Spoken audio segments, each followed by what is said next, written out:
Purihin po natin ang Diyos. Hallelujah. Glory to His name. Hindi po tayo magsasama magpupuri sa Kanya. Amen? Amen? Hallelujah. Ipagdiriwang natin ang lahat ng pagpapala natin sa Panginoon. Hallelujah. Purihin natin ang Diyos. Hallelujah, Jesus. Pagdiwang natin ang pagliligtas, ang Kanyang dugo, ang Kanyang pag-ibig na wagas. Hallelujah. Magpuri ang lahat ng narito ngayon. Hallelujah.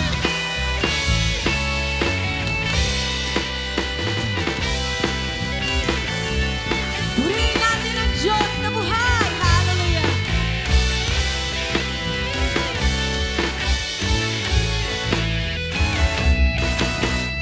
Kagalakan sa puso'y umaapaw, hindi maisalarawan ng awit at ng sayaw. Sa aming buhay, ang tulog ay pag-asa. Sa pagtigis ng iyong dugo, Jesus, mga pagkakasala'y napatawad na.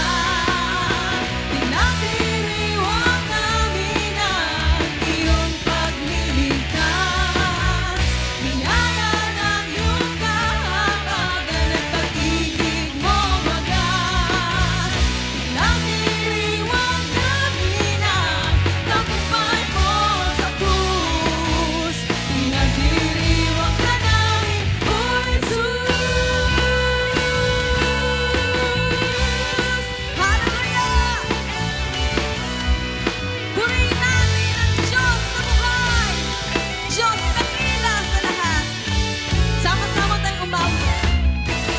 Kagalakan sa puso'y umaapaw, na di maisalarawan ng awit at ng sayaw. Sa aming buhay, ang pulot ay pag-asa. Sa pagtigis ng iyong dugo, Jesus, mga pagkakasala'y napatawad na.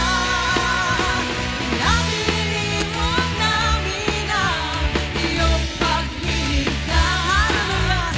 Biyaya ng iyong kahabagan at pag-ibig mo wagas. Pinagdiriwang namin ang tagumpay mo sa krus. Pinagdiriwang ka namin, O Jesus.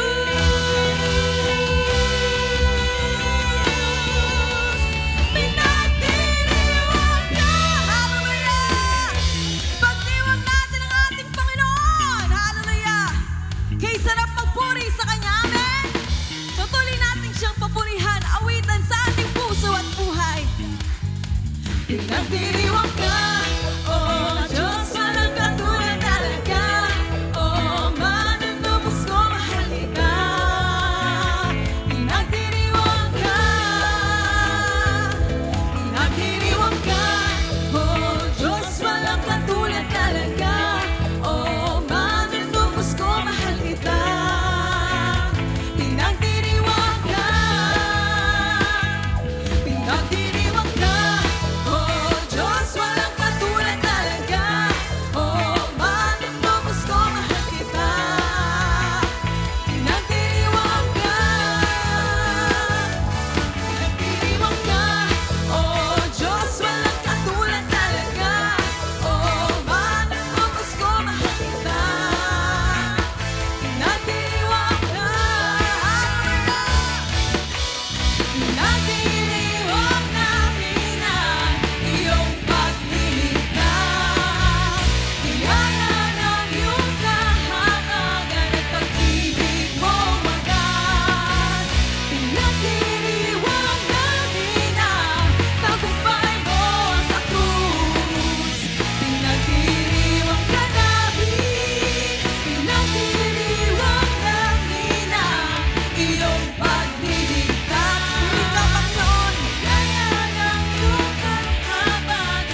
Amen! Purihin po natin ang Panginoon. Yan, welcome po sa ating Midweek Fellowship. Alam ko po na marami tayong gustong ipagpasalamat sa Panginoon. Amen? Dahil punong-puno tayo ng pag-asa, punong-puno tayo ng biyaya. Dahil alam natin, kasama natin ang ating Panginoon. Bagamat may pagsubok tayo sa buhay, marami tayong pinagdaraanan, pero andito po tayo, nakatayo po tayo, kasi alam natin, nakasama natin ang ating Panginoon. Amen? Hallelujah, hallelujah, Lord Jesus. Hallelujah, hallelujah. Purihin po natin ang Panginoon. Tunay ay tayo magpapatuloy sa pag-awit sa Panginoon. Amen? Patuloy tayo magpupuri sa Kanya. Amen? Hallelujah! Walang pagsubok ang makakahadlang sa ating pagpupuri sa ating Panginoon. Kaya tayo aawit ng may kagalakan sa ating puso. Purihin natin siya.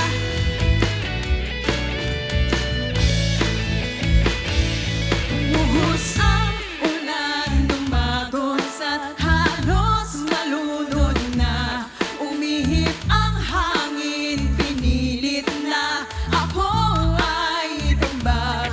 Binalot ng dilim ang langit, tinapos ng liwanag. Pagtitiwala ko'y hindi matitignan. Pangako mo'y aking sandigan at biyaya mo'y lubos. Ang bisig mo ang puglihan hanggang matapos ang unos. Paglipas ng pagod at luha, di maaaring huminto ang pagbukal ng pagsamba sa aking puso. Tuloy ang awit, sigaw ng aking puso't nagtagumpay. Pagkat lakas mo ang taglay, tuloy ang awit, tuloy ang damayan, ito'y walang humpay. Ang ilong ng papuri ay hindi mapipigil, hindi matutuyo. Tuloy-tuloy ang awit para sa'yo. Hallelujah! Buhos ang ulan, lumagos at halos malunod na. Umihip ang hangin, pinilit na ako ay tumba. Binalot ng dilim ang langit, tinapos ng liwanag. Pagtitiwala ko'y hindi matitignan. Pangako mo'y aking sandigan at biyaya mo'y lubos. Ang bisig mo ang kublihan hanggang matapos ang unos. Paglipas ng pagod at luha, di maaaring huminto ang pagbukal ng pagsamba sa aking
Panginoon, sama-sama namang itataas ang papurit po sa salamat para lamang sa iyo, aming Panginoon. Hallelujah. Hallelujah. Kay sarap magpuri sa iyo.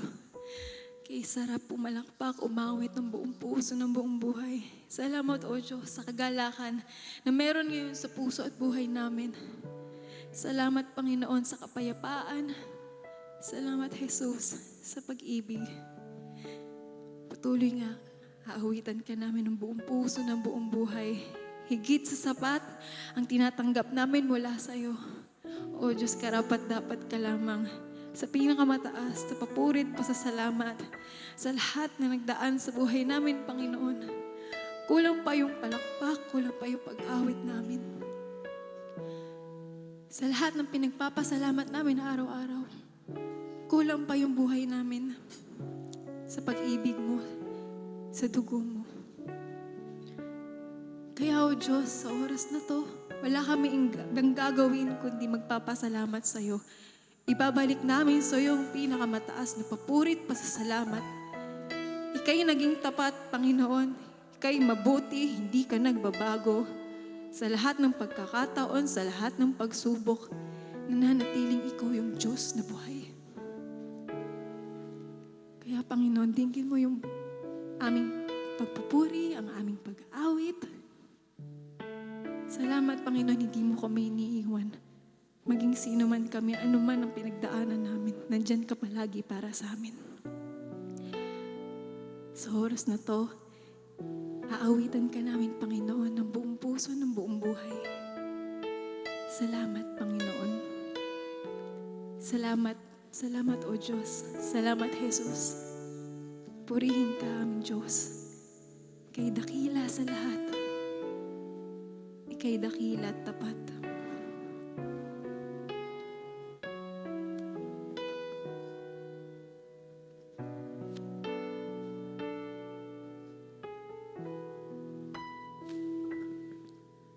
Sadyang kay buti ng ating Panginoon, magtatapat sa habang panahon, maging sa kabila ng aking pagkukulang, biyaya niya'y patuloy na laan. Katulad ng pagsinag ng gintong araw, may nagbibigay tanglaw. Kaya't sa puso ko't damdamin, katapatan niya'y aking pupurihin.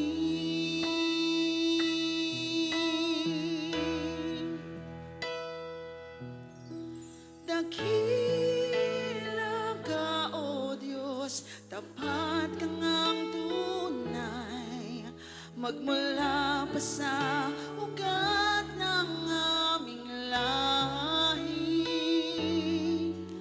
Mundo'y magunaw man, maasahan kang laging maging hanggang wakas nitong buhay.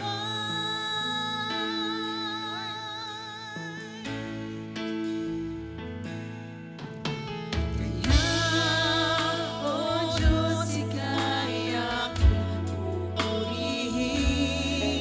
Sa buong mundo'y aking awitin. Dakila ang iyong katapatan,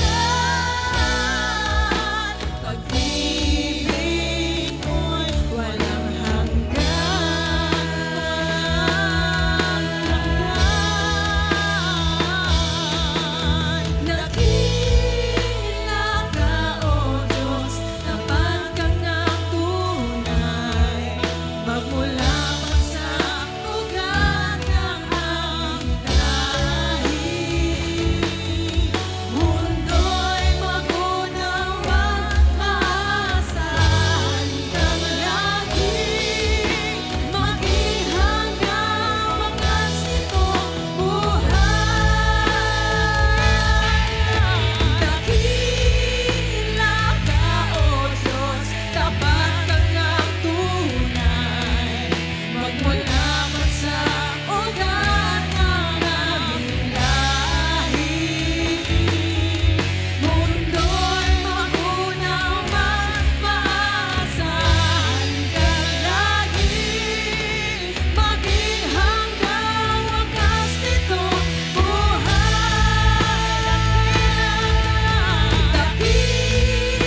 minsan pa tayo umawit.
Dakila ka, O Diyos, tapat ka ngang tunay, magmula pa sa ugat ng aming lahi. Mundo'y magunaw man, maasahan kang laging maging hanggang wakas nitong buhay. Dakila ka, O Diyos, sa habang panahon, katapatan mo'y matibay na sandigan. Sa bawat ighati, tagumpay man ay naroon. Daluyan ng pag-asa kung kailangan hinahon. Pag-ibig mo'y alay sa amin noon hanggang ngayon. Dakila ka,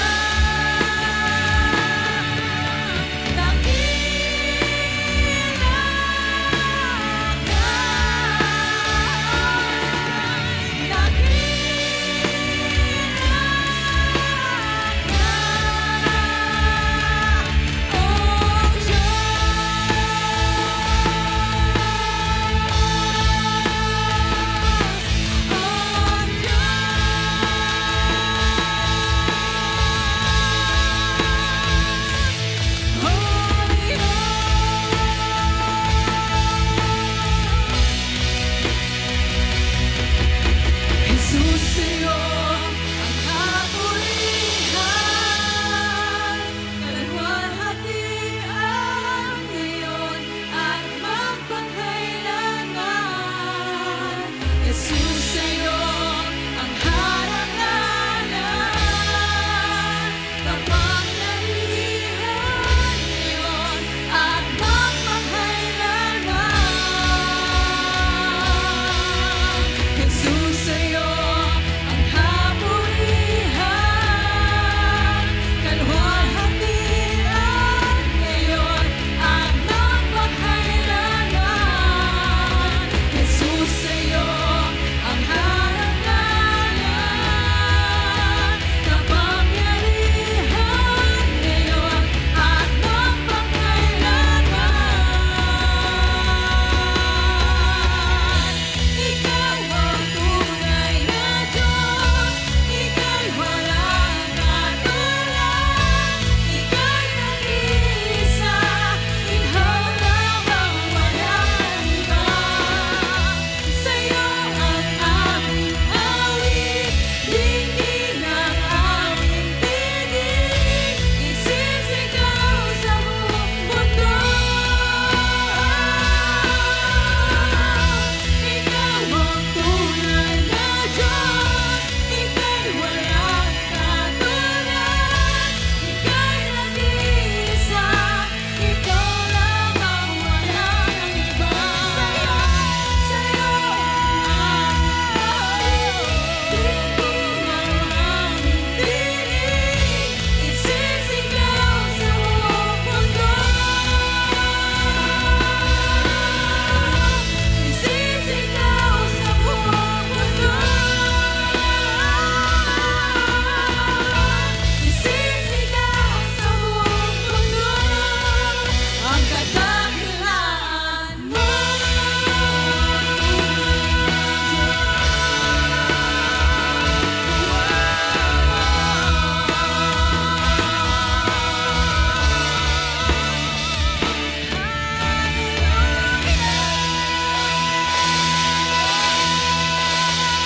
Purihin natin ang Diyos na buhay. Purihin ka, Panginoong Jesus. Hallelujah. Amen. Purihin po natin ang Panginoon. Yan, alam ko po na tayong lahat ay na-bless sa mga awitin na ating napakinggan. Nahihanda na po natin yung ating sarili sa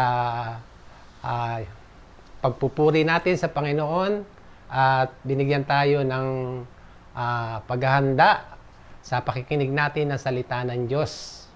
na ibabahagi po sa atin ng ating kapatid na si Brother Alfred Carpio Jr. Na sa series po na Remember God's Promise, na ang topic po ay I Will Heal You. Minsan pa nga po, purihin natin ang Panginoon.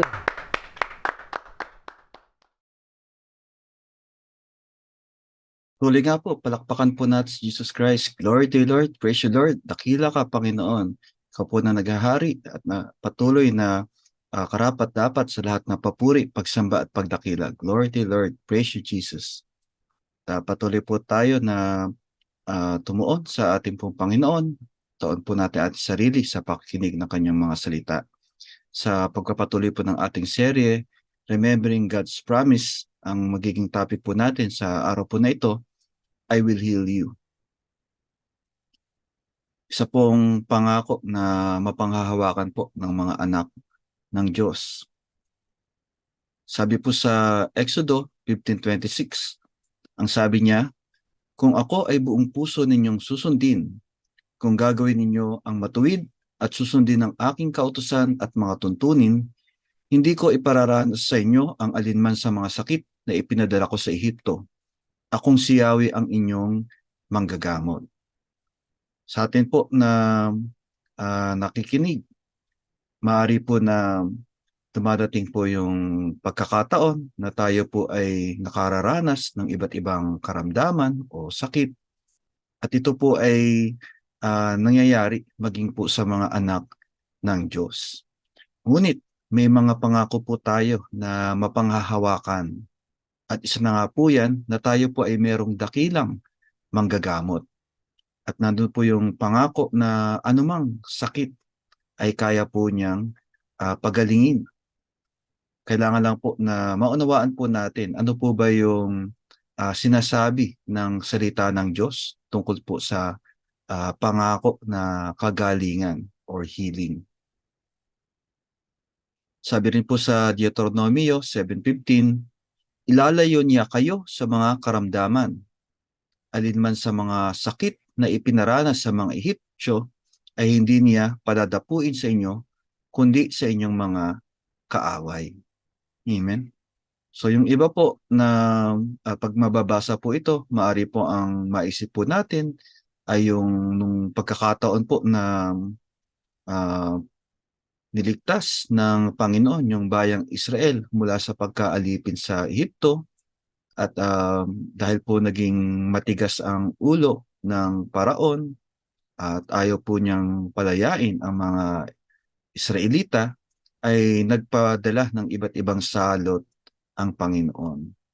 At ang purpose po ng Panginoon, bakit inalaw na o pinaging matigas ang ulo ng Paraon, ay para po makita na yung pagliligtas sa bayang Israel ay sa kakayanan, sa kapangyarihan ng Panginoon. At nandun po yung mga kasama po sa salot ay yung karamdaman, yung nagkaroon po ng mga bukol, yung mga Ehiptyo, at yung panghuli nga po ay yung mga namatay, yung mga panganay na anak. At sino lang po yung mga naligtas? Yung pong nanalig sa sinabi ng Panginoon na binigyan po sila ng instruction sa pamamagitan po ni Moises at sa kanilang pong pananalig, ito po ay ginawa po nila. Yan. At yun nga po yung inaalala o pinagdiriwang ng mga Israelita o ng mga Hudyo na Passover. Yan. At ito pong pangako po na ito ay nananatili po hanggang ngayon. At tayong mga tumanggap at nanalig kay Hesukristo ay kabilang sa pinangakuan ng Diyos. Nabagamat dahil po tayo ay nandito sa katawang lupa na ito, yan, ay tayo po ay dumadating yung pagkakataon na nakararanas ng sakit o karamdaman. Ngunit ano nga po ba yung dahilan o ugat bakit po nagkaroon o pinahintulot ng Diyos na maranasan ng tao ang magkasakit o magkaroon ng karamdaman? Una pong nabanggit ang tungkol po sa sakit dito po sa Genesis 3:16. Ito po ay pagkatapos na magkasala ang una po nating magulang. So ipinagbawal nga po sa kanila na kumain ng isang punong kahoy. Ngunit sila po ay napatukso sa ahas at sumuway sa Diyos. At ito po ay naging daan ng pagpasok ng kasalanan sa sanlibutan. At yung pong sakit, yan, kung makikita nga po natin dito sa sinasabi sa Genesis, ay um, consequence ng kasalanan o ibinunga rin ng kasalanan. Sabi sa Genesis 3:16, sa babae na may ito ang sinabi, sa pagbubuntis mo'y hirap ang daranasin, at sa panganak sakit ay titiisin. Ang asawang lalaki iyong nanasain, pasasakop ka sa kanya't siya mong susundin. So, nung pong magkasala ang tao, yan, so pumasok din po sa sanlibutan ang kamatayan. Sabi sa Roma 5:12, ang kasalanan ay pumasok sa sanlibutan sa pamamagitan ng isang tao, at ang kamatayan ay pumasok sa pamamagitan ng kasalanan. Dahil dito, lumaganap ang kamatayan sa lahat ng tao sapagkat ang lahat ay nagkasala. Kaya po yung pinakasimula. So bakit po ang tao nakaranas na magkasakit ng karamdaman ay pagkatapos po na ang tao ay magkasala. At kalaunan ay nakaranas ng kamatayan. So yan po yung dahilan dahil po sa pagpasok ng kasalanan. Yan, dahil nga po sinabi na po ng Panginoon na kung gagawin po nila yung ipinagbabawal niya, ay sila'y mamamatay. Yan. Bagamat sinabi po nung matandang ahas o ng diablo na hindi sila mamamatay, so parang binabaliktad po yung salita ng Diyos. Ngunit ang totoo po, pumasok ang kamatayan dahil sa kasalanan. So dahil po hindi po nila sinunod yung sinabi ng Diyos sa kanila. Yan. At bagamat hindi po katulad ng kasalanan na ginawa ni Adan, ay ganun din po yung mga sumunod na henerasyon mula kay Adan hanggang sa kasalukuyan ay nagdanas ng kamatayan at sakit. At may pagkakataon din po na pinararanas po ang sakit o pinapahintulot ng Diyos bilang pagtutuwid sa tao. Halimbawa po, ito pong si Uzias na naging hari, ngunit naging palalo.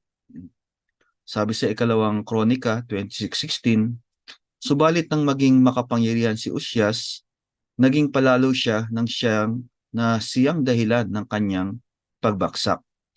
Nilapastangan niya ang Diyos niyang si Yahweh nang pumasok siya sa templo upang maghandog sa altar na sunugan ng insenso. Nagalit si Haring Uzias sa mga pari. Siya ay nakatayo noon sa tabi ng altar na sunugan ng insenso. Ngunit nang sandaling iyon ay nagkaroon siya ng sakit sa balat na parang ketong sa noo. Nang makita ni Asarias at ng mga pari ang nangyari kay Uzias, pinalabas nila ito agad. Hindi naman ito tumutol sapagkat naramdaman niyang siya'y pinarusahan na ni Yahweh. So yung pong pagiging palalo ni Uzias at bilang parusa ng Diyos o pagtutuwid ng Diyos ay pinahintulutan ng Diyos na siya po ay magkasakit. Amen? Sabi po sa sumunod, hindi na gumaling ang sakit sa balat ni Haring Uzias hanggang siya'y mamatay. Ibinukod siya ng tahanan, inalisan ng lahat ng katungkulan at pinagbawalang pumasok sa templo ni Yahweh. Ang anak niyang si Jotam ang namahala sa palasyo at sa buong lupain. So ang lahat po ng kapamahalaan, ng kapangyarihan ay sa Diyos. Bagamat Wala pong masama na anuman na nanggagaling sa Diyos. Ngunit yung kaparaanan po ng Diyos ay hindi po natin maki-question.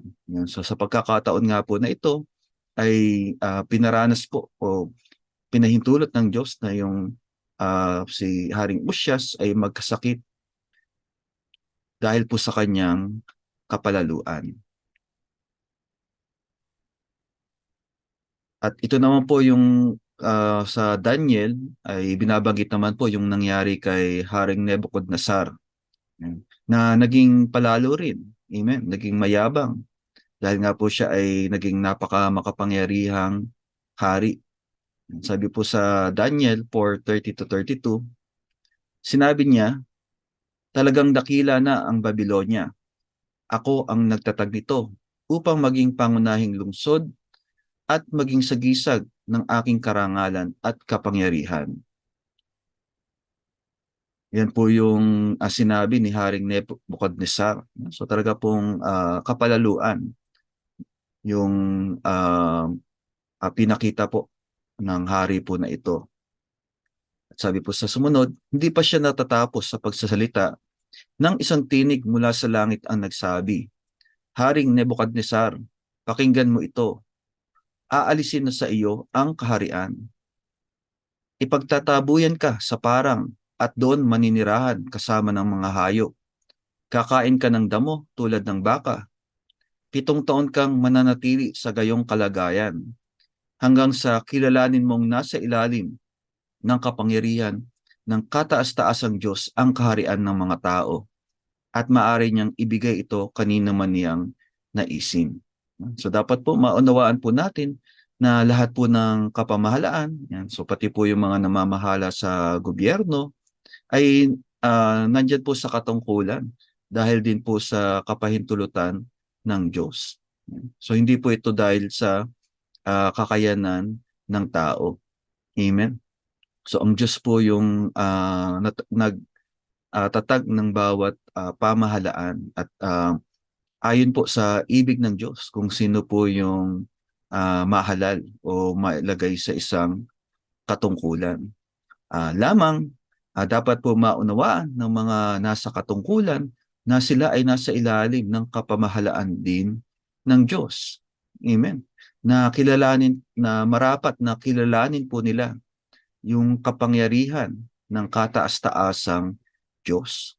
Amen. Dahil kaya lang naman po nasa posisyon ang sino man ay dahil lamang po sa kapahintulutan na ito po ay binigay sa kanila ng Diyos. At anytime ay maari po niyang alisin. Yan. So kamukha po ng nangyari na ito kay Haring Nebuchadnezzar. So ano po yung nangyari sa kanya? Para po siyang nabaliw. Sabi sa verse 33, nangyari agad kay Nebuchadnezzar ang sinabi ng tinig. Tinaboy siya sa parang at kumain ng damo tulad ng baka. Nabasa siya ng hamog. Humaba ang buhok niya na parang balahibo ng agila at ang kuko ay naging tila kuko ng ibon. Amen? Ngunit may ibig pong ipaunawa ang Diyos kay Haring Nebuchadnezzar at nang ito po ay maunawaan po niya, so sa panahong itinakda po ng Diyos, pinagbalik po yung kanyang pag-iisip. Sabi po sa 34, pagkatapos ng takdang panahon, akong si Nebuchadnezzar ay tumingala sa langit at nanumbalik ang dati kong pag-iisip. Dahil dito, pinuri ko at pinasalamatan ang kataas-taasang Diyos, ang nabubuhay magpakailanman. Ang kapangyarihan niya'y walang hanggan, ang paghahari niya'y magpakailanman. Sinabi pa po ni Haring Nebuchadnezzar, lahat ng nananahan sa lupa ay walang halaga. Ginagawa niya sa hukbo ng langit ng langit anumang naisin niya. Walang maaring mag-utos sa kanya ni makakatutol sa kanyang ginagawa. Nang manauli ang aking pag-iisip, nanumbalik din ang aking karangalan at kapangyarihan. Muli kong tinanggap ang aking mga tagapayo at mga tagapamahala at ako'y naging higit na dakila at makapangyarihan kaysa dati. Yan. So, Bagamat hindi maganda yung nangyari kay Nebuchadnezzar. Hindi po ba? Para siyang nabaliw.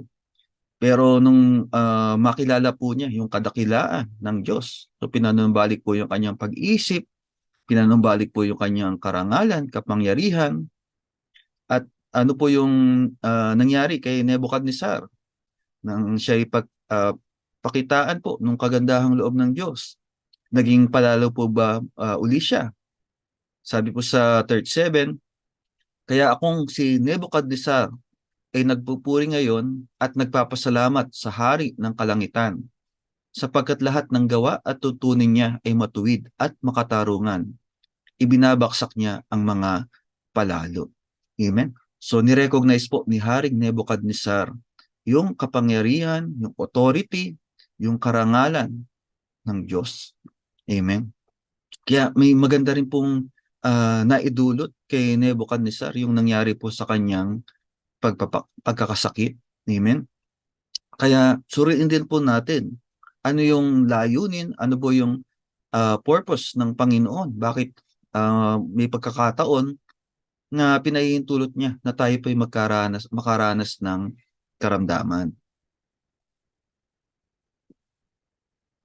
At maaari din po na yung karamdaman ay dumadating po sa atin, kahit tayo po yung mga anak na ng Diyos, ay dahil na rin po sa ating kapabayaan. Halimbawa po, yung katawan po natin ay inaabuso po natin, nagbibisyo. Yan. Sabi po dito sa Kawikaan 23:29-35, sino ang may kalungkutan at may malaking panghihinayang? Sino ang may kaaway at kabalisahan? Sino ang nasusugatan ng di nalalaman?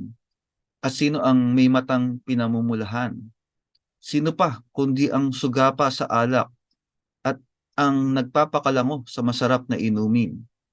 Huwag mong tutunggain ang matapang na alak kahit ito'y katakam-takam. Sapagkat kinaumagahan ay daig mo pa ang tinuklaw ng ahas na makamandag. Kung ano-ano ang iyong sasabihin at hindi ka makapag-isip ng mabuti. Ang makakatulad mo ay nasa gitna ng dagat at hinahampas ng malalaking alon. Pasuray-suray kang maglalakad at sasabihin mo, ano sa akin kung ako'y mahandusay? Mabulagtaman ako. Ayos lang yan. Pagbangon ko, iinom muli ako. Yan. So yan na po yung talaga pong yung alcoholic, yan, yung sugapa na sa alak o sa pag-inom ng inuming makalalasing. At kinikilala na rin po yung pagiging alcoholic ay isa pong karamdaman. Amen. At kaya nga po nandoon yung paalala ng salita ng Diyos sa atin na kasalanan po ang maglasing. Amen. Sabi sa Efeso 5:17-18, huwag kayong magpakamangmang, kundi alamin ninyo kung ano ang kalooban ng Panginoon na gawin ninyo. Huwag kayong maglalasing dahil nakakasira ito ng maayos na pamumuhay. Sa halip, hayaan ninyong mapuspos kayo ng banal na espiritu. Amen. Na bagamat po nung si Timoteo ay nagkaroon po ng problema sa kanyang panunaw, ay pinayuhan din po ni Pablo na wag lang tubig ang kanyang iinumin, kundi inom din po siya ng alak. Ngunit hindi po yung para maglasing. Amen. So yung pong paglalasing, ito po yung kasalanan. Amen. At ito nga po sabi ay nakasisira ng maayos na pamumuhay. So isa nga pong karamdaman. At sali po na maglasing, ang pakanasain po natin o ang hayaan po natin ay tayo'y mapuspos sa banal na espiritu. Amen. Hindi po espiritu ng alak. Amen. Espiritu po ng Panginoon. Amen. At maaari pong ipahintulot ng Panginoon na tayo po'y dumaan sa mga pagsubok. Yan, kasama na po yung karamdaman. Dahil po may layunin ang Panginoon. Halimbawa po sa kanyang lingkod na si Job. Yan. Sabi po dito sa Job 2:3-10, sinabi sa kanya ng Panginoon, napansin mo ba ang aking lingkod na si Job? Wala siyang katulad sa buong mundo. matuwid siya, malinis ang pamumuhay, may takot sa akin, at umiiwas sa kasamaan. Tapat pa rin siya sa akin kahit na pinilit mo akong payagan ka na sirain siya ng walang dahilan. Sinabi ni Satanas, matatanggap ng tao na mawala ang lahat sa kanya, basta't buhay lang siya. Pero kapag siya na ang sinaktan mo, tiyak na isusumpa ka niya. Sinabi ng Panginoon kay Satanas, o sige, gawin mo ang gusto mong gawin sa kanya, pero huwag mo siyang papatayin. Kaya umalis si Satanas sa presensya ng Panginoon at sinaktan si Job sa pamamagitan ng mga piksa mula ulo hanggang talampakan. Amen. Nagkapiksa na po ba kayo? Yung isang piksa nga lang, talagang iindahin mo yung sakit. Ang sabi po rito, si Job, nagkaroon po ng piksa mula ulo hanggang talampakan. So imagine nyo lang po kung gaano kasakit po yun.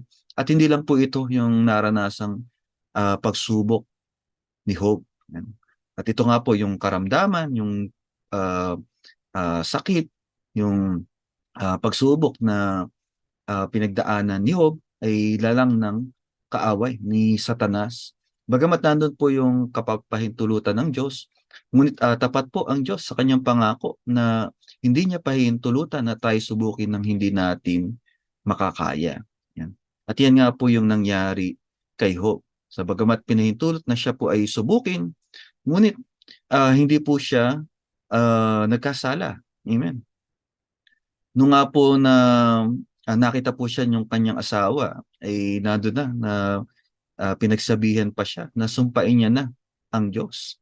Sabi po sa 8, kumuha si Job ng basag na palayok at ginamit na pangkayod sa kanyang mga sugat habang nakaupo sa abo. Sinabi sa kanya ng asawa niya, ano, tapat ka pa rin ba sa iyong Diyos? Sumpain mo na siya at nang mamatay ka na. Amen. So, yun po yung sinabi ng kanyang asawa. At maaaring yung asawa ang gusto rin ay matigil na yung hirap na dinaranas ni Job. Ngunit sa maling paraan. Yung naisip po niya na paraan na sumpain ni Job ang Diyos. Pero ano po yung sinagot ni Job sa kanyang asawa? Sumagot si Job, nagsasalita ka ng walang kabuluhan. Mabubuting bagay lang ba ang tatanggapin natin mula sa Diyos at hindi ang masasama? Sa kabila ng lahat ng nangyari kay Job, ay hindi siya nagkasala kahit sa pananalita. Yan. So hindi po niya sinumpa ang Diyos. Yan. At pinagsabihan po niya yung kanyang asawa na mabubuting bagay lang ba ang tatanggapin natin mula sa Diyos at hindi ang masasama. O pag pinahintulot po ng Diyos yung isang bagay na hindi po natin gusto, magrereklamo na po ba tayo sa Kanya? Magagalit na po ba tayo sa Kanya? Susumbatan na po ba natin siya o susumpain? So hindi po yun yung ginawa ni Job. At nandun po yung pangako ng Diyos na bagamat maaari pong ipahintulot ng Diyos na tayo dumaan sa iba't ibang pagsubok, ngunit nandoon din po yung ating Diyos na nag-iingat sa atin at nagbibigay ng kagalingan, katagumpayan. Sabi po sa Isaiah 30:19-20, mga taga-Jerusalem, hindi na kayo mananaghoy kailanman. Si Yahweh ay mahabagin. Kayo'y diringgin niya kapag kayo tumawag sa Kanya. Kung ipahintulot man niya na kayo'y magkasakit o magdanas ng hirap, siya na inyong guro ay hindi magtatago sa inyo. So hindi po totoo na kung tayo po ay may karamdaman, tayo po ay pinababayaan na ng Diyos. So alam po ng Diyos ang kalagayan ng kanyang mga anak. Kung yung mga magulang nga po dito sa lupa, ganun na lang po yung pag-aalala sa kanyang mga anak, sa kanilang mga anak. Gaano pa po yung ating Ama sa langit na hindi lang po pinagmumulan ng pag-ibig, kundi pag-ibig mismo. Amen. At yung pag-ibig nga po sa salita po ng Diyos, ito po ay kasing kahulugan ng habag o ng grace. Yan. At yan po yung gustong ipaunawa sa atin po ng Diyos na lagi po nandoon yung habag, yung pag-ibig, yung kagandahang loob ng Diyos. na kung siya po ibibigyan lamang po natin ng puwang sa ating buhay, ay maranasan po natin yung pagpapagaling na kaloob ng Diyos. Sabi pa po sa Jeremias 30:17, ibabalik ko ang kalusugan mo at pagagaligin ang iyong mga sugat. Kayo'y tinawag nilang mga itinakwil, ang Siyon na walang nagmamalasakit. Amen? So nandyan po yung pangako ng Diyos para sa kanyang mga anak. Ito po yung panghawakan po natin at hindi po yung panlilin lang ng kaaway. Amen? At si Job nga po, nung nangusap po sa kanya ang Diyos, siya po ay tumalima. Amen? At pinanumbalik po ng Diyos yung nawala sa kanya. At hindi lamang po kagaya ng una, kundi higit pa. Sabi po sa Job 42:12-17, ang mga huling araw ni Job ay higit na pinagpala ni Yahweh. Binigyan niya ito ng 14,000 tupa, 6,000 kamelyo, 20,000 baka at 1,000 inahing asno. Nagkaroon pa si Job ng 7 anak na lalaki at 3 anak na babae. Ang pangalan ng mga babae ay Jemima, Kesha at Keren Hapuk. Ang mga anak na babae ni Job ang pinakamaganda sa buong lupain. Pinamanahan din niya ang mga ito tulad ng mga anak na lalaki. Si Job ay nabuhay pa ng 140 taon. Inabutan pa siya ng kanyang mga apo sa ika-4 na salinlahi. Matandang-matanda na siya nang mamatay. Amen? So, pinagaling si Job at pinagpala ng Diyos. Higit pa nung una. Amen? So, meron pong ibig lang ipaunawa ang Panginoon, kaya po ipinahihintulot niya na tayo po ay magkasakit o dumaan man sa anong pagsubok.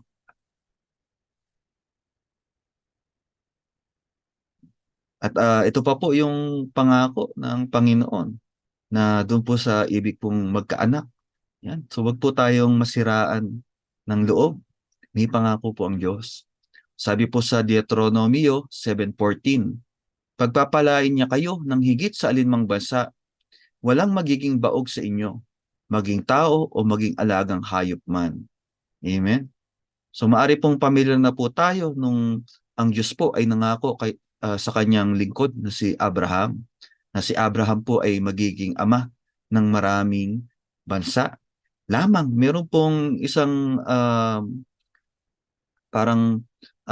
kung titingnan po natin, paano mangyayari? Sabi po rito sa Genesis 11:30, yung asawa po ni Abraham, baog. Amen. So, hindi magkakaanak. Sabi sa Genesis, si Sarai ay hindi magkakaanak sapagkat baog siya. Amen. Yan. At alam po yun nung mag-asawa. Alam po ito ni Abraham, alam po ni Sarai. Kaya si Sarai mismo nagtataka, paano pa siya magkakaanak? At nung nangako po ang Diyos kay Abraham, so matagal po ng panahon na sila po ay naghintay. So dekada. Amen. Ngunit dahil po tapat ang Diyos sa kanyang pangako, sila po ay nagkaanak. Amen. Sabi sa Genesis 21:1-2, pinagpala ni Yahweh si Sarah at tinupad ang kanyang pangako. Ayon sa panahong sinabi ng Diyos, si Sarah nga ay nagdalang tao at nanganak ng isang lalaki, kahit matanda na noon si Abraham. Amen? At meron po tayong kapatid na nagpatotoo po yan sa ating pong gawain na matagal na panahon na sila pong mag-asawa ay hindi magkaanak. Pero ngayon po ay 3 na yung anak. Amen? Yan po ay ayon sa kagandahang loob ng Diyos sa kanila. Nang sila po ay nanali, tumanggap sa sinasabi po ng salita ng Diyos, tinupad ng Diyos ang kanyang pangako. Amen? At maaari pong ipahintulot ng Diyos na ang tao ay dumaan sa pagsubok, sa karamdaman, bilang pagtutuwid, bilang pagpapaalala sa atin na tayo po ay nabubuhay, hindi po sa sarili po nating kakayahan o lakas, kundi sa tulong lamang ng Panginoon. At maging po si Pablo na bagamat naging um, yung masigasig sa paglilingkod sa Diyos at naging ah, mainam na tagapagturo ng mabuting balita tungkol kay Kristo, ay nakadanas din ng sakit. At meron pong ipinaunawa sa kanya ang Diyos. Bakit ito ay pinahintulot sa kanya? So bagamat ininda rin ni Pablo yung karamdaman at ipinanalangin din niya sa Diyos. Hindi lang po isang beses, kundi 3 beses na hiniling niya sa Diyos na ito ay alisin sa kanya. Yan. Pero higit po kasi doon sa kagalingan na uh, ine-expect ni Paul, yung gusto pong ipaunawa sa kanya ng Diyos. Sabi sa 2 Korinto 12:7-10, para hindi ako maging mayabang dahil sa mga kamanghamanghang ipinakita ng Diyos sa akin, binigyan ako ng isang kapansanan sa katawan. Hinayaan ng Diyos na pahirapan ako ni Satanas sa aking kapansanan para hindi ako maging mayabang. 3 beses akong nakiusap sa Panginoon na alisin ito sa akin. Ngunit sinabi ng Panginoon sa akin, sapat na sa iyo ang aking biyaya, dahil ang kapangyarihan ko'y nakikita sa iyong kahinaan. Kaya buong galak kong ipagmamalaki ang aking mga kahinaan, nang sa ganoon ay lagi kong maranasan ang kapangyarihan ni Kristo. Dahil dito, maligaya ako sa aking kahinaan, sa mga panlalait sa akin, sa mga pasakit, pag-uusig, at sa mga paghihirap alang-alang kay Kristo.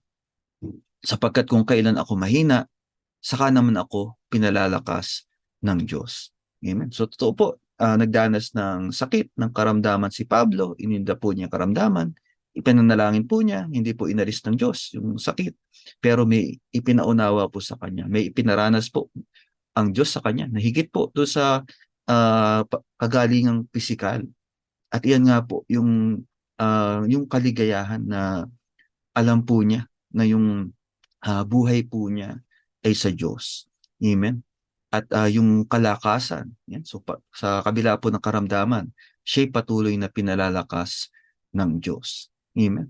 So, yung maturity na nangyari po kay Pablo spiritually, ito po dapat maging nasain po natin na bawat mga anak ng Diyos. Yan po yung pakamitiin po natin na ma-realize po natin higit sa lahat yung kapangyarihan ng Panginoon sa buhay po natin. Amen. Hindi lang po sa paraang pisikal, kundi yung buo nating katauhan.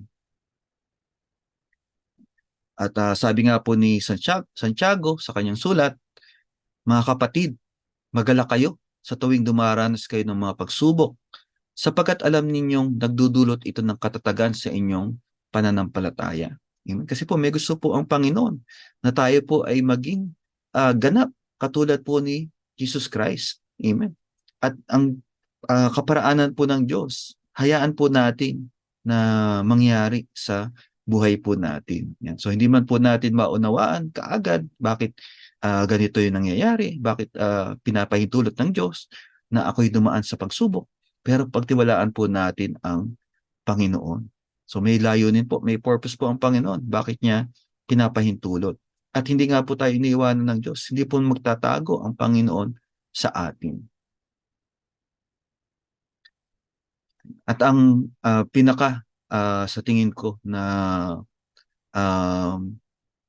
dahilan bakit pinahihintulot o pinahintulot ng Diyos na ang mga anak ng Diyos ay makaranas din ng karamdaman o ang sino man, ay para makita po o mahayag sa buhay po natin ang kapangyarihan ng Diyos. Amen? Na sa pamagitan po natin, maging buhay po tayo na patotoo na ang Diyos po natin ay mahabagin, ang Diyos po natin ay pag-ibig, ang Diyos po natin ang dakilang manggagamot. Amen?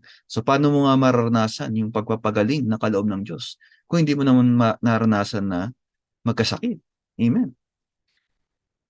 Sabi po ni Jesus Christ dito po sa 1:9-1-3, sa paglalakad ni Jesus, nakita niya ang isang lalaking bulag mula pa ng ipanganak. Tinanong siya ng kanyang mga alagad, Rabi, sino po ang nagkasala at ipinanganak na bulag ang lalaking ito? Siya ba o ang kanyang mga magulang?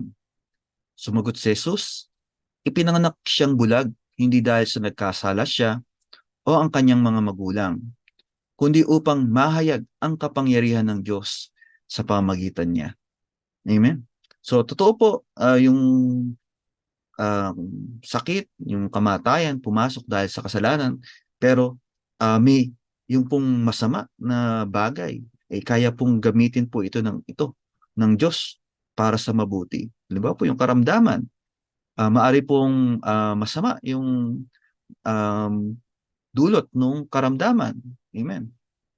Kamukha po ng pagiging bulag, napakahirap ng maging bulag. Pagkat hindi ko pa po naranasan. Amen. Yung ah, ang malabo nga lang yung mata, mahirap na. Ako po, medyo malabo na yung mata ko.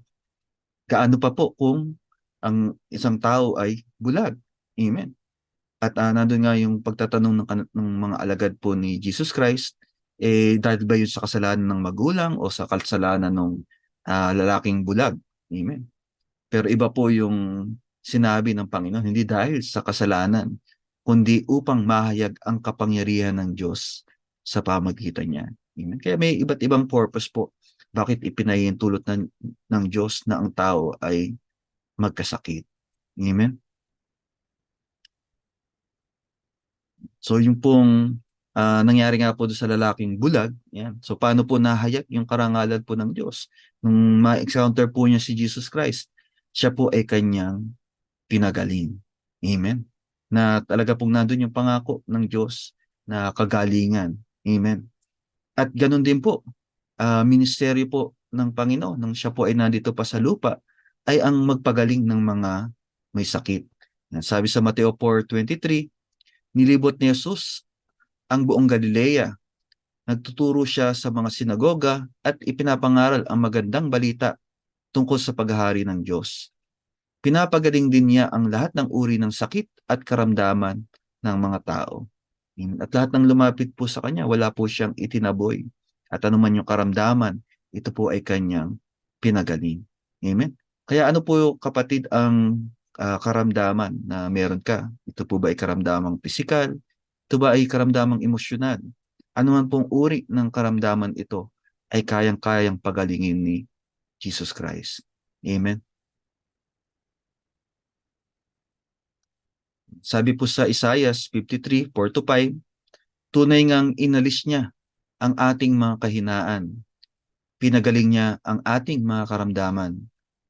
Subalit inakala nating ito'y parusa ng Diyos sa Kanya. Ngunit dahil sa ating mga kasalanan, kaya siya nasugatan. Siya ay binugbog dahil sa ating kasamaan.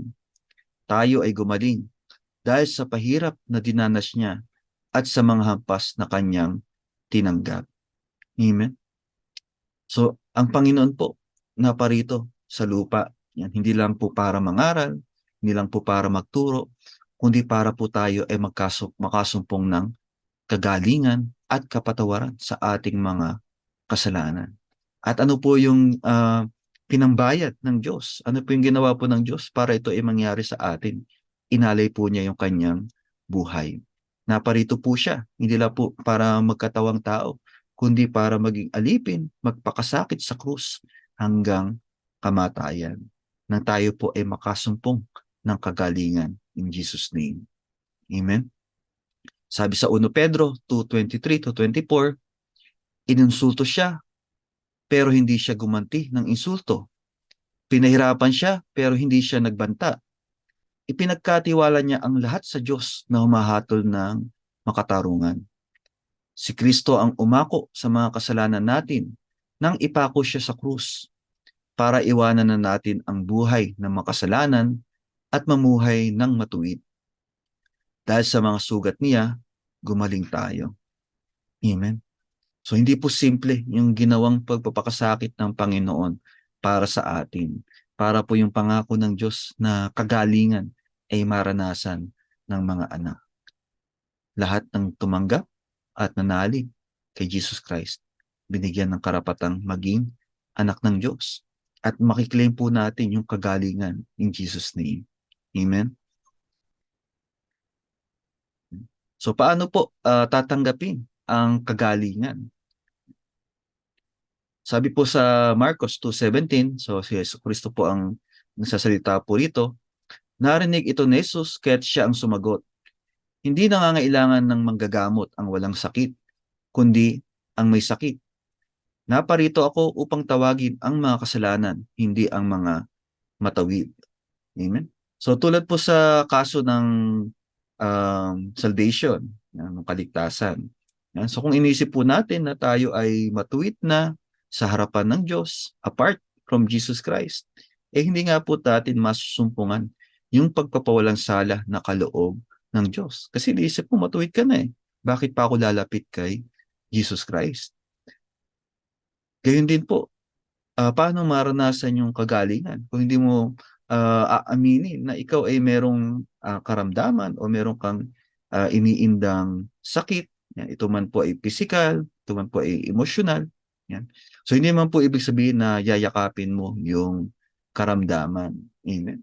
So kung tayo nga po ay yung mga mahal po natin sa buhay, pagka nagkakasakit, gusto po natin sila ay gumaling. Ganun din po ang ating Ama sa langit. Hindi po sakit ang gusto po niya na maranasan natin, kundi kagalingan. Amen? At dapat po natin i-recognize na kung tayo ay may karamdaman, may sakit, that we need Jesus Christ. Amen? Hindi po sapat yung gamot lang, yung doktor lang. Yan po ay mga kasangkapan lamang po. Pero ang totoong nagpapagaling ay ang Panginoon. Amen?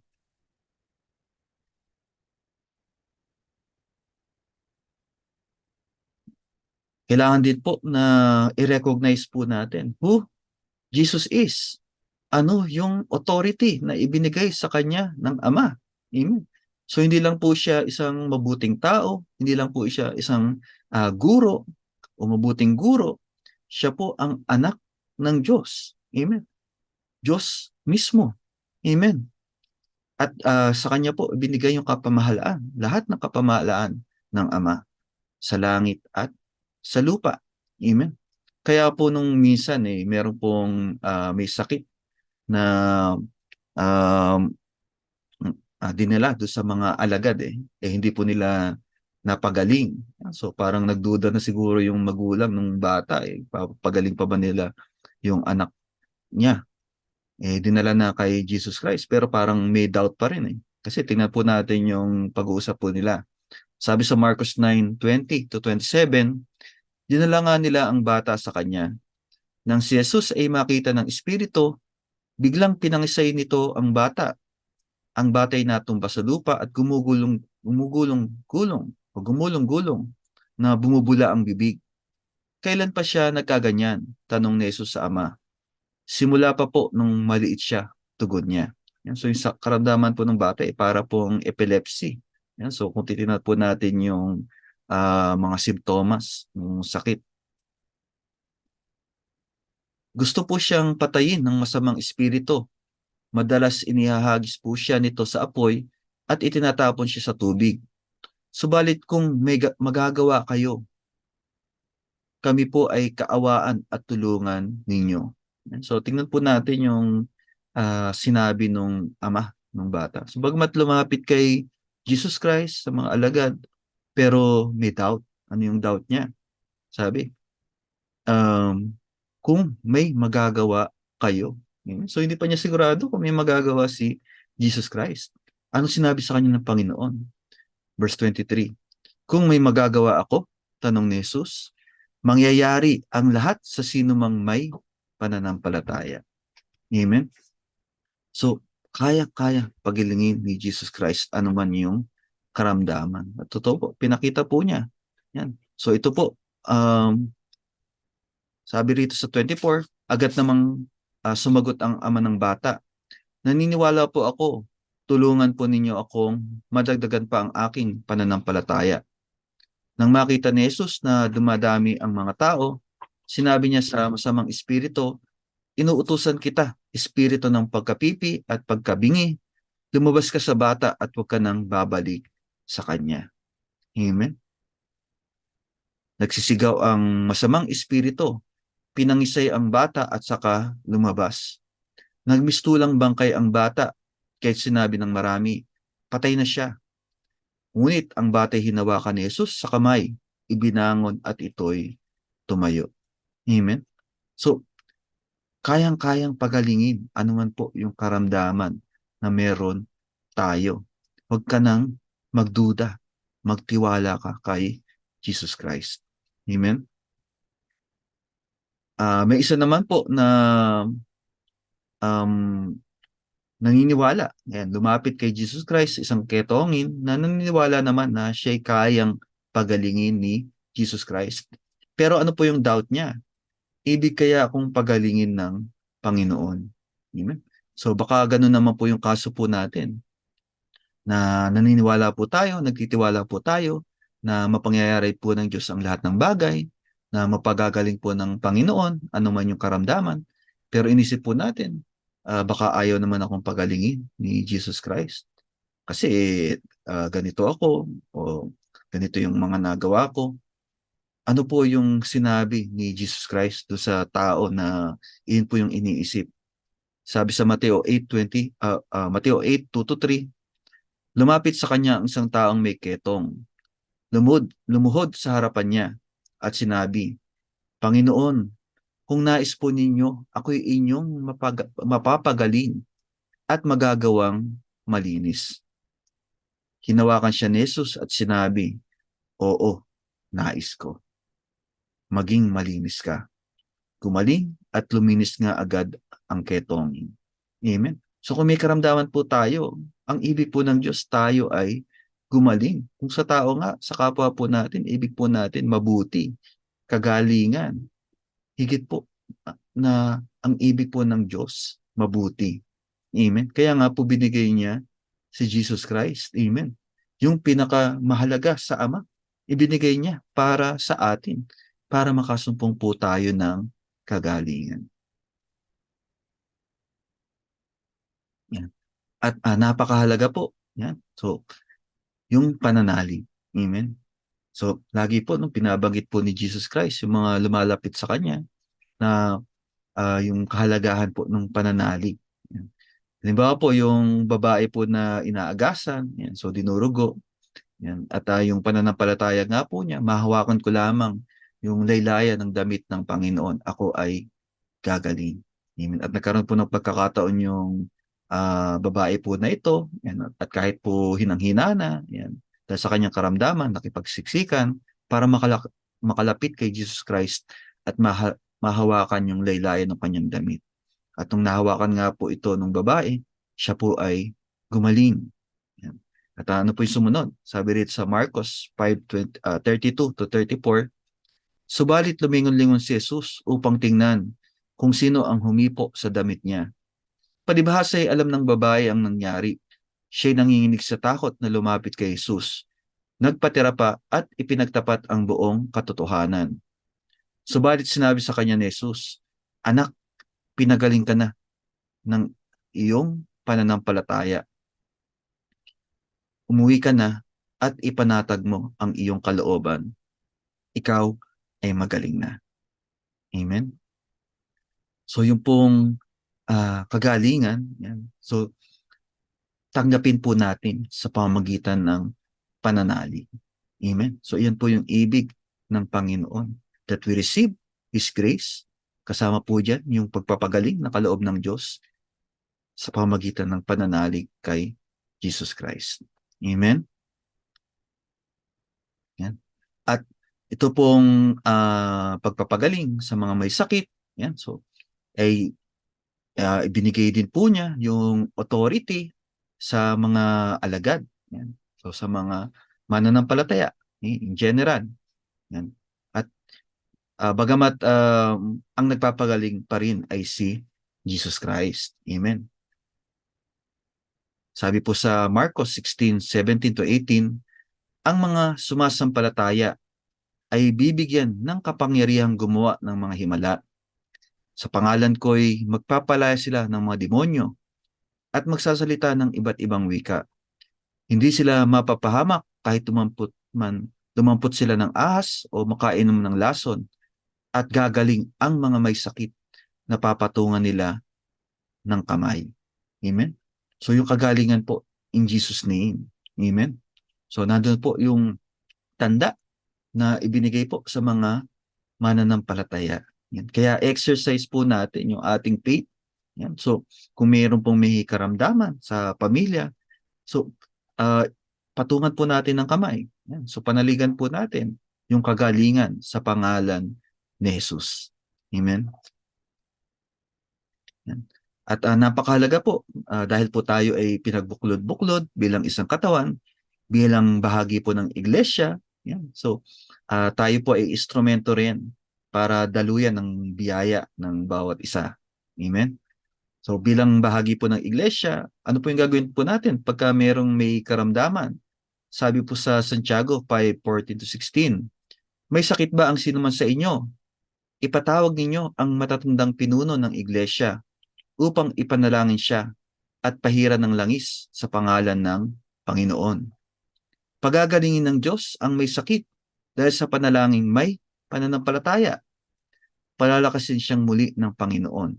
At kung siya'y nagkasala, patatawarin siya sa kanyang mga kasalanan. Amen? So yung pagtawag po natin sa ating pong mga kapatid, kamanggagawa, yung ating pong mga lingkod sa iglesia, yan, so yung ating pong healing ministry, yan. So hindi po ang pananampalataya natin ay sa tao o sa miyembro ng healing ministry, kundi sa Panginoon pa rin. Amen? Pero ginagamit ng Panginoon. So siya po ay nagbigay ng iba't ibang kaloob. Yung banal na espiritu, nagbigay ng iba't ibang kaloob ayon sa kanyang maibigan. At kasama po dyan yung gift of healing. Amen? Kaya nga po, may karamdaman. Sabi po, tawagin po natin, ilapit po natin sa pamamagitan ng pananalangin. Yan. At yung kagalingan. Yan. So dapat po malino sa atin sa pangalan ng Panginoon. In Jesus' name. Amen? At yung kahalagahan ng pananampalataya. Amen? Kung baka nagpapatok ka nga ng kamay, nanalangin ka nga, pero wala naman yung pananalig mo sa Diyos o nandun nagdududa ka pa rin. Amen? Iyan po yung nagiging hadlang bakit hindi maranasan ang kagalingan. Amen? Sabi pa sa verse 16, kaya nga ipagtapat ninyo sa inyong mga kapatid ang inyong mga kasalanan at ipanalangin ninyo ang isa't isa upang kayo'y gumaling. Malaki ang nagagawa ng panalangin ng taong matuwid. Amen? At pag sinabi po nating matuwid, ito po yung tumanggap na nalig kay Jesus Christ. Amen? Pinapaging matuwid ng Diyos sa pamagitan ni Kristo. Hindi po ito dahil sa gawa ng tao. Amen? So walang sinuman po ang karapat-dapat sa harapan ng Diyos. Tayo po ay pinaging marapat lamang nung tayo po ay nanalig kay Kristo. Amen? At talaga naman po na habang tayo po ay nandito pa sa katawan na ito, darating po talaga na tayo po ay manghihina, magkakaedad, yan, at kung ano na pong karamdaman, maari yung iniinda po natin. Yan. So dala na po nung katandaan o talaga pong darating po sa tao. Dahil ang totoo, hindi naman po ito yung palagiang bayan po natin. Amen? So may hinahanda po na higit ang Panginoon. Amen. At si Pablo nga po, na-realize po niya, hindi ba nga, yung tungkol po sa naging sakit po niya, yan. At iba pa na naranasan po niya. Mas ang pinagtuunan po niya ay yung inihahanda ng Panginoon. Kasi nga, hindi naman po palagian na narito po tayo. At talagang itong katawan po na ito ay manghihina, yan, iwanan din po natin. Yan. At sabi po ni Pablo sa mga taga-Roma, Roma 8:18-25, para sa akin, ang mga paghihirap sa buhay na ito ay hindi maihahambing sa napakagandang kalagayan na mapapasa atin balang araw. Maging ang buong nilikha ay sabik na naghihintay na ihayag ng Diyos ang mga anak niya. Sapagkat ang lahat ng nilikha ng Diyos ay hindi nakakaabot sa layuning para sa kanila. Nangyari ito hindi dahil sa gusto nila, kundi dahil ito ang gusto ng Diyos. Pero may pag-asa pa. Dahil palalayain din niya ang buong nilikha mula sa kabulukang umaalipin dito at makakasama rin sa napakagandang kalagayan ng mga anak ng Diyos. Alam natin na hanggang ngayon, ang buong nilikha ay naghihirap at tumaraing tulad ng isang babaeng manganganak na. At hindi lamang ang buong nilikha, kundi pati tayong mga tumanggap ng banal na espiritu na siyang unang kaloob ng Diyos ay dumaraing din habang naghihintay tayo na matubos ang ating mga katawan at mahayag ang ganap na katayuan natin bilang mga anak ng Diyos. Amen. So ito pong katawan po na ito, itong laman, yan. So talaga pong darating yung time manghihina, yan. So magkakasakit, yan. Ngunit meron pong inihahanda po sa atin ang Diyos. Ito po yung katawang panlangit. Yan. At yung pong hinahanda po sa atin ng Panginoon, yan, yung palagiang bayan po natin. So doon po, wala na pong karamdaman, wala na pong sakit, yan, wala na pong paghihirap. Yan. So babaguhin na ang lahat. Amen. At doon, tayo po ay pang magpakailanman na mamamalagi sa piling ng Diyos. Amen. So kaya po, wag po tayong, yung pag-asa po natin ay wag sa buhay na ito lang. Amen. Kung ano po yung nakikita po natin ngayon. Kasi lahat po yan, iiwan din natin. Amen. At kaya, nandun din po yung kapahintulutan ng Diyos na dumadating po yung mga anak ng Diyos. Yan. Magkakaedad, magkakaroon ng karamdaman hanggang mamaya pa at bumalik na sa Panginoon. So natural lang din po yun. Kasi hindi naman po natin maranasan yung ininda ng Panginoon kung laging dito lang po tayo o yung pananampalataya lang natin ay para sa buhay lang na ito. Amen? Sabi pa sa 24, ligtas na tayo at naghihintay na lamang na maging ganap ang kaligtasang ito. Amen? So dito pa lang sa lupa, amen, maranasan mo na yung kaligtasan na kaloob ng Diyos. Umaasa tayo dahil wala pa ang inaasahan natin. Aasa pa ba tayo kung nariyan na ang ating inaasahan? Pero kung ang inaasahan natin wala pa, maghihintay tayo ng may pagtitiyaga. Amen? So yun po yung challenge po sa atin. So gaano po ba na pinananabikan po natin yung inihahanda sa atin ng Panginoon? So ano man po yung dumaan sa buhay po natin. Amen? Lagi po dapat yung tuon po natin doon sa hinaharap. Yung katulad na sinabi po ni Pablo, amen? Yung naghihintay sa kanya na hinahanda po ng Panginoon. So ganun din po, hindi lang kay Pablo, kundi sa lahat ng nanalig kay Jesus Christ. Amen? So ito pong katawan nga po na ito, yan. So ito po ay tolda lang. Yan. So yung mga yung bayang Israel po, yan. So palipat-lipat po sila ng lugar. Kaya yung bahay nila tent eh. Yan. So pwedeng baklasin, tapos lilipat na naman po. Tayo po, ganun din. Itong katawan po na ito, iiwan din po natin ito. Pero may pangako ang Diyos. Amen. So pangako po natin. At ito po ay walang hanggang kagalingan na. Amen. Sabi sa 2 Korinto 5:1-5, alam nating kapag nasira na ang toldang tinatahanan natin ngayon, ang ating katawang lupa, kami may tahanan sa langit na hindi kailanman masisira. Isang tahanang ginawa ng Diyos at hindi ng tao.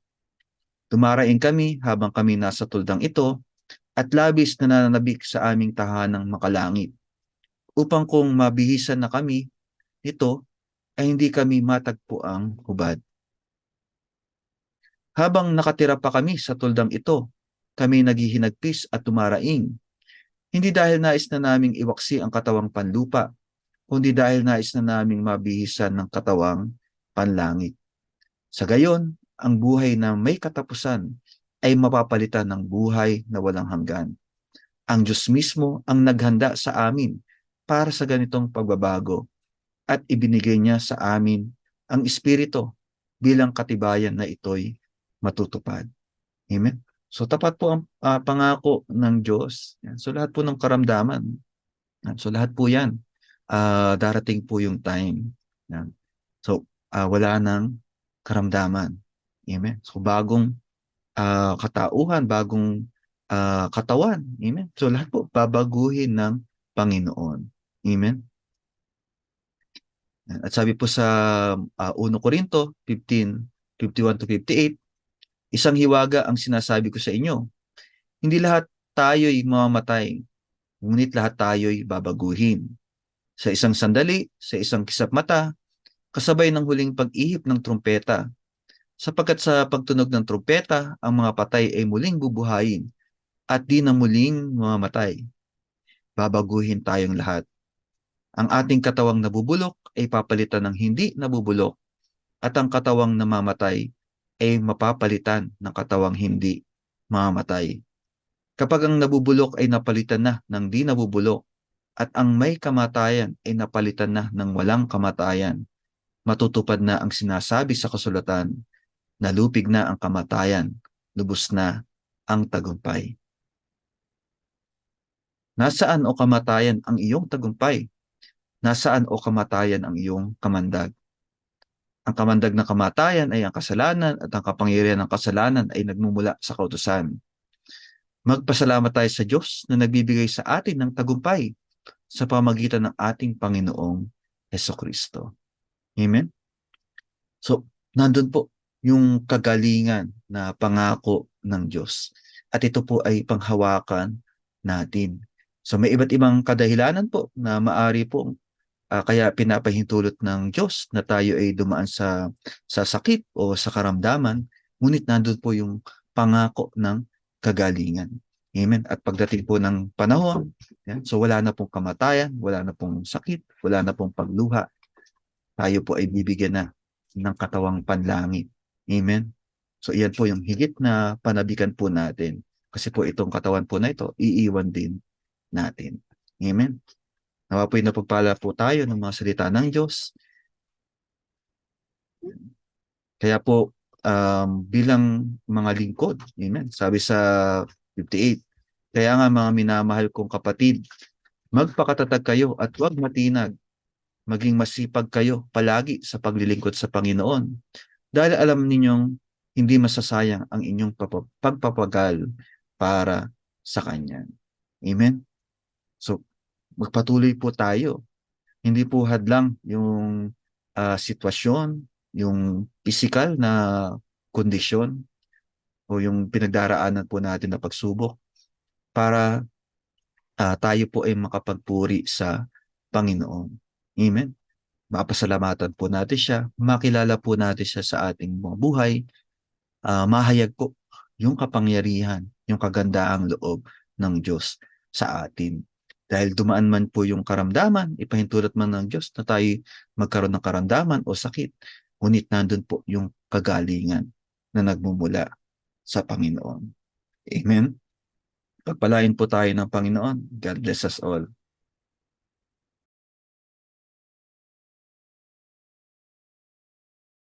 Amen. Purihin po natin ang Panginoon.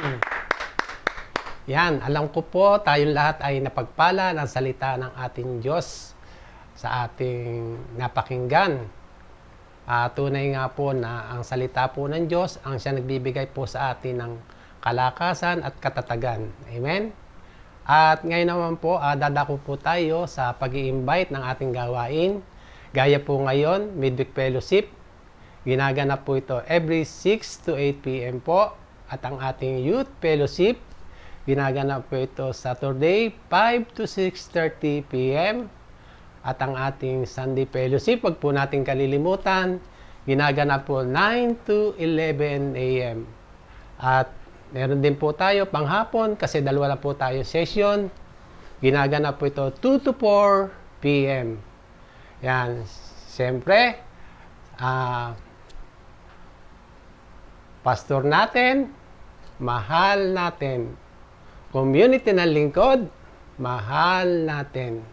Siyempre, pamilya natin, mahal natin. Dahil una tayong inibig ng ating Panginoon, one in love, one in Christ. Dahil pinatatatag po tayo ng salita ng Diyos, getting stronger as love gets deeper. Siyempre, tema po ng taong ito, sa lingkod pamilya tayo. Purihin po natin ang Panginoon at God bless us all po mga kapatid. We're family.